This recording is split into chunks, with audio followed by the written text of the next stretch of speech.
June 12, 1994. In the quiet, upscale neighborhood of Brentwood, Los Angeles, two bodies lie in a pool of blood. Nicole Brown Simpson, O.J. Simpson's ex-wife, and her friend, Ronald Goldman, are found brutally murdered. The city gasps in disbelief. How could a beloved football hero be involved in such a horrifying crime? And as the investigation unfolds, a chilling question emerges. What secrets lurk behind the public facade?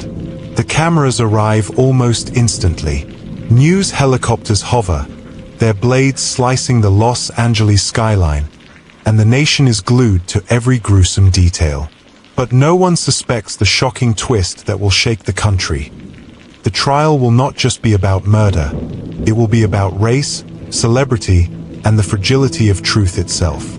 O.J. Simpson, once a charismatic NFL superstar and Hollywood actor, now faces the gravest accusations of his life.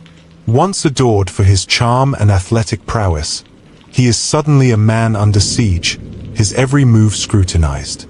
Los Angeles, vibrant and sun-soaked, now feels tense and suffocating. The faint smell of pool chlorine mingles with exhaust fumes as media vans crowd the streets, sirens wailing in the background, a city holding its breath. Detectives Marsha Clark and Christopher Darden emerge as the prosecution's faces. Clark, meticulous and determined, navigates the male-dominated corridors of power, her every decision dissected by the media. Darden, cautious yet resolute, senses the weight of history pressing down on him. Their offices smell faintly of coffee and paper. The hum of typewriters and phone calls a constant reminder that the case is bigger than any of them could have imagined. A glove, found at the crime scene, and another at Simpson's estate. Something about it doesn't add up. Forensic experts scramble. Questions mount. Simpson's calm demeanor, once endearing, now seems almost unnerving. The public is divided, whispers of disbelief and outrage rippling through communities. Was it really possible for someone so famous, so admired, to commit such heinous acts? The DNA evidence arrives, linking Simpson to the murders. Murmurs of astonishment and skepticism fill courtrooms and living rooms alike. The prosecution argues methodically, while the defense questions every procedure, every chain of custody, planting seeds of doubt. Detective Mark Furman becomes a central figure. Taped conversations surface, revealing racial slurs and a history that undermines his credibility. Suddenly, the case is no longer just about the evidence. It is about trust, bias, and the shadow of racism lurking within law enforcement. The glove demonstration stuns the courtroom. Simpson struggles to fit the gloves on his hands. If it doesn't fit, you must acquit, Johnny Cochran tells the jury, his voice dripping with theatrical conviction. Gasps ripple through the room. The trial begins to feel less like a search for truth and more like a high-stakes chess match. Small, seemingly inconsequential details, the time of Simpson's movements, his calmness during interviews, his gestures of discomfort when discussing the victims, build unease. Behind the cameras, lawyers whisper, strategize, and manipulate. Viewers sense that what is seen is only part of the story. Evidence that was thought airtight begins to crumble. Furman's credibility shatters further, and jurors are forced to confront uncomfortable truths about systemic bias. Simpson's defense seizes this moment, painting the investigation as flawed, tainted, and prejudiced. The balance of power in the courtroom shifts, and the stakes become painfully clear. This trial is bigger than murder. It is a mirror to society's deepest divides. The nation watches as the trial crescendos. Cochran's courtroom theatrics, combined with the defense's meticulous dismantling of the prosecution's case, culminate in a verdict that shocks millions. O.J. Simpson is acquitted. The tables have turned. The public reacts with outrage, jubilation, and disbelief. For some, justice has failed. For others, a champion of fairness has triumphed. Tense exchanges between Clark, Darden, and the defense team highlight the emotional and moral toll of the trial. Short, sharp sentences capture the rawness of confrontation. Your evidence is tainted. The jury will see the truth. We cannot allow bias to dictate justice. Every glance, every pause, every word carries weight, the tension almost unbearable. The courtroom empties. Cameras flash, reporters shout, and Simpson walks free, a man forever changed. Lives are altered, careers impacted, and a city grapples with the verdict's implications. Civil lawsuits loom, public opinion simmers, and history records the trial as a defining moment in American justice. The nation remains divided, the truth still elusive. Questions linger. Was justice truly served, or did celebrity and race sway the scales? And as whispers of new revelations emerge, one thing becomes clear. The story is far from over, and the real consequences have only just begun. The shockwaves from the acquittal still ripple through Los Angeles. While O.J. Simpson walks free, whispers of hidden truths and unanswered questions grow louder. How could the nation be so divided? And behind closed doors, a new mystery begins to unfold. One that threatens to reveal secrets no one expected. Detective Marsha Clark, still reeling from the courtroom battle, finds herself under intense scrutiny. The city's glare feels heavier, the weight of public opinion pressing down with every step. Los Angeles' glimmering skyline now feels ominous, as if the streets themselves are watching, listening. In the quiet of her office, the scent of stale coffee and legal briefs is a reminder. The story isn't over. New evidence emerges from the shadows. A lab technician comes forward with inconsistencies in the original forensic reports. Clark realizes the investigation might have missed something critical. Her pulse quickens. The city holds its breath again, unknowingly on the brink of another revelation. Media frenzy intensifies as rumors of hidden tapes and untested samples circulate. Journalists hound Clark for answers.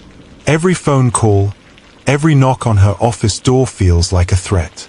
Simpson's inner circle grows defensive, sending cryptic warnings. Lawyers whisper about potential civil suits, but Clark senses something deeper, more sinister lurking beneath their carefully curated appearances.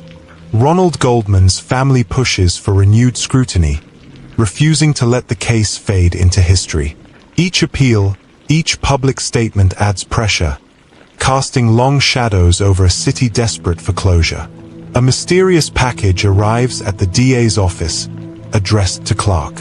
Inside, a single photograph of Simpson at a location previously unreported, and a note, "The truth is closer than you think." The handwriting is unfamiliar, but the warning is clear.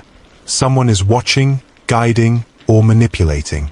Clark and Darden uncover inconsistencies in Simpson's alibi.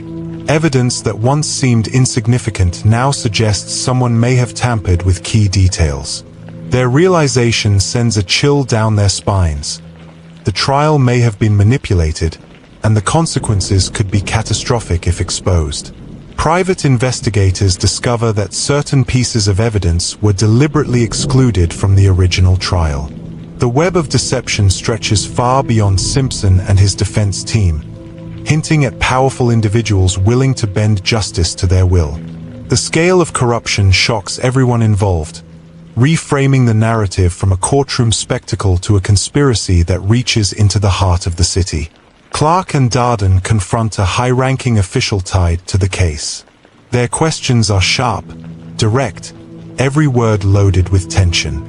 Why was this evidence hidden? Clark demands. Who stands to gain from this deception?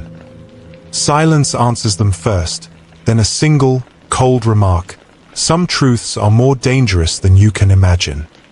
The room vibrates with unspoken threats, the danger tangible. The investigation begins anew, but Clark knows the path forward is treacherous.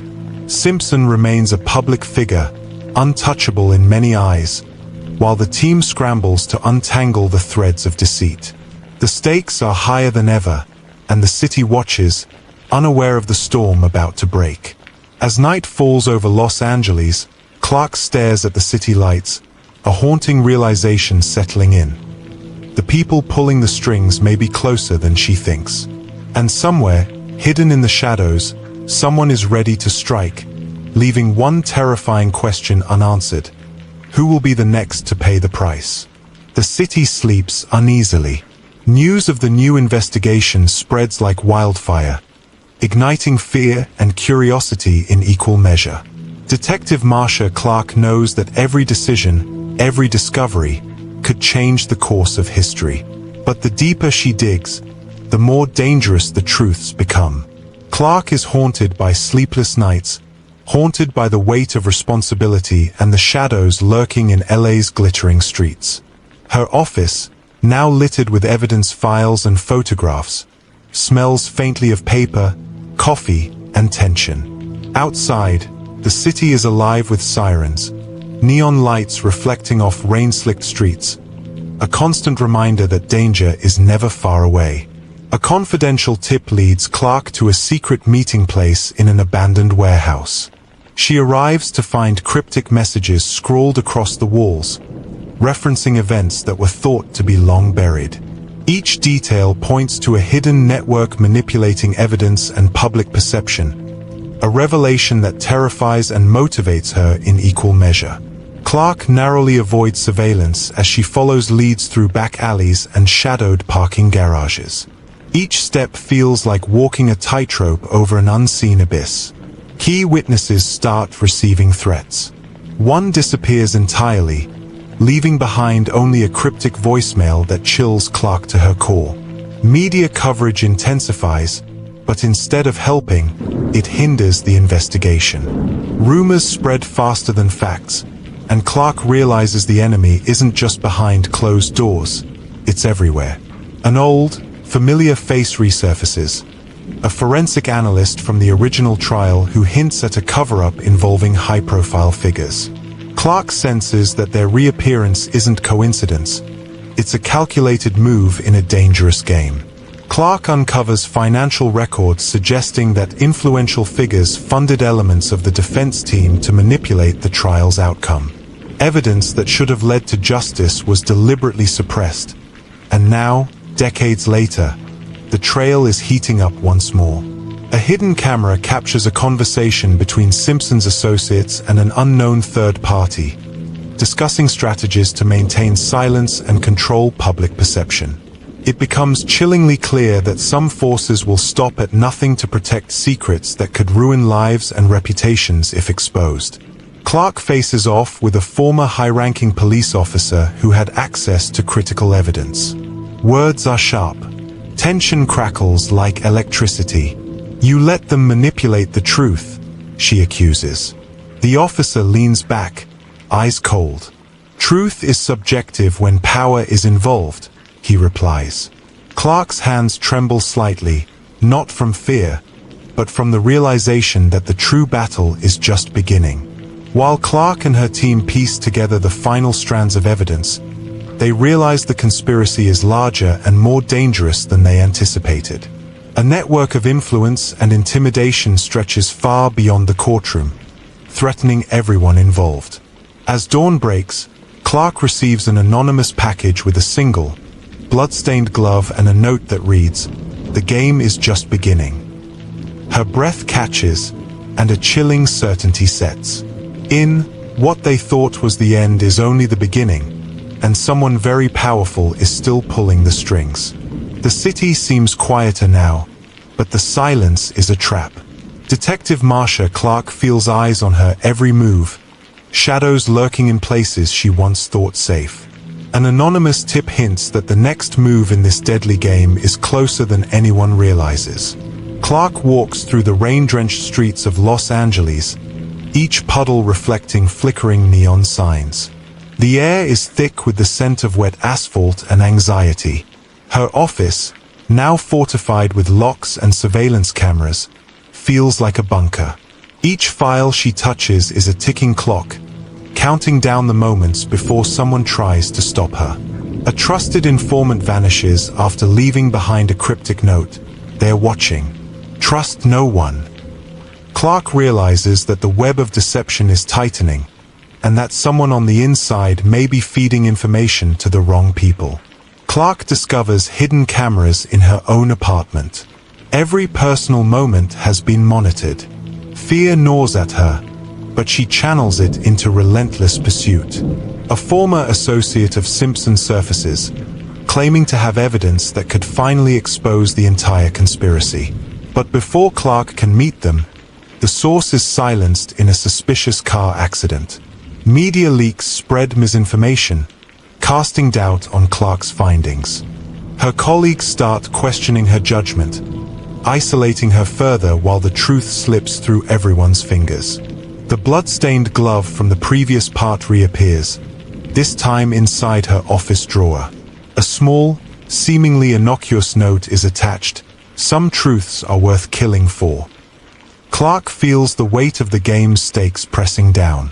Clark uncovers financial records showing large, untraceable transactions made to multiple parties involved in Simpson's defense. The scale of corruption and manipulation is staggering. The trial, once thought to be a single chapter, now appears to be a carefully orchestrated spectacle from start to finish. A shadowy figure contacts Clark through a secure line, claiming to have insider knowledge of all parties involved, from law enforcement to media moguls. The figure hints at a powerful entity behind the scenes, orchestrating events to ensure certain outcomes. Clark realizes that the conspiracy reaches far beyond anything she has imagined. Clark corners a key player in the conspiracy, a high-ranking legal advisor, in a deserted parking garage. Words are exchanged like bullets. "You think you can control the narrative?" Clark demands. The advisor smirks, voice icy. The narrative controls everyone. Always has, always will. Clark's heart pounds. This confrontation feels like the calm before a storm. Clark pieces together the connections and realizes the conspiracy isn't just about Simpson. It's a blueprint for manipulating truth itself.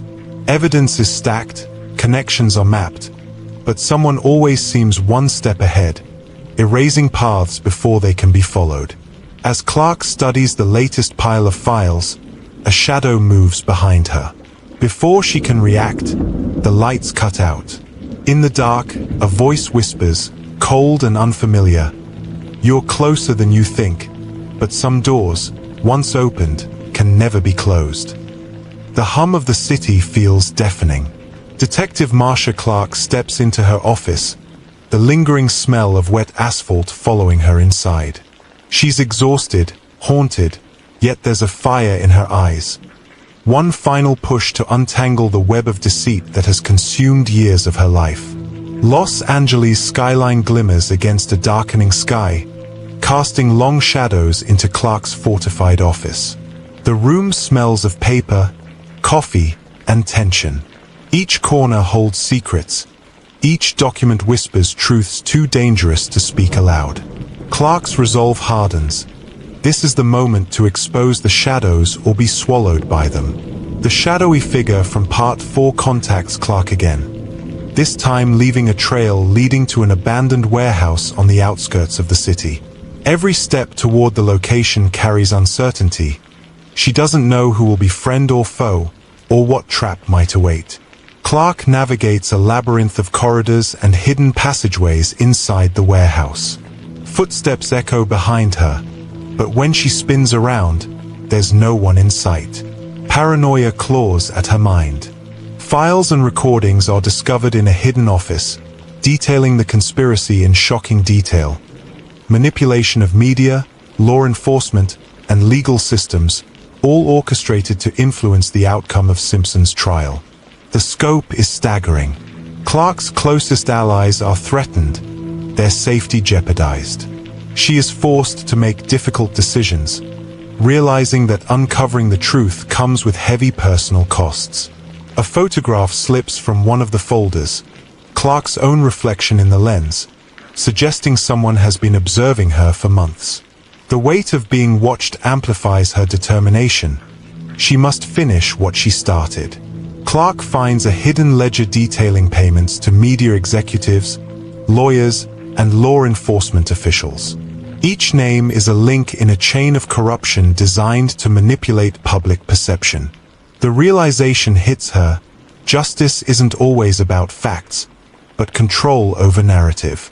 The shadowy figure is finally revealed: a former media executive with deep ties to multiple influential sectors. They confess that Simpson's trial was never just a legal case. It was an experiment in power, influence, and control over truth. Clark's understanding of the legal system, of human nature, shifts completely. Face to face in the dim light of the warehouse, Clark challenges the figure. You think you can dictate justice? People deserve the truth. The figure responds coldly. Truth is a commodity, detective. Some can sell it, some can't handle it. Tension reaches a breaking point. Clark stands her ground, unwavering, knowing this moment will define her legacy. Clark exposes the conspiracy, handing over evidence to trusted journalists and federal authorities. Arrests are made, and while some high-profile names evade justice, the truth is now public. Clark's personal sacrifices are immense, yet her integrity and dedication shine through. She walks away from the chaos, knowing the battle for justice is never truly over, but that one person's courage can ignite change. Clark sits in her quiet office, sunlight streaming through the blinds. The city hums below, alive yet flawed. She reflects: courage is not the absence of fear, but the will to act despite it. She writes a note to herself: integrity is your compass when the world tries to steer you off course. Justice may be messy, but truth is worth fighting for. Truth is often hidden, but perseverance uncovers it. Power can manipulate, but character defines us. Courage doesn't roar in the absence of fear. It whispers, "I will continue." The story ends with Clark leaving the office, a small smile hinting at peace. Yet as the city bustles below, shadows linger, reminding us that vigilance, courage, and integrity are lifelong pursuits. The lesson is clear: even in the darkest trials, the human spirit has the power to illuminate truth and shape destiny.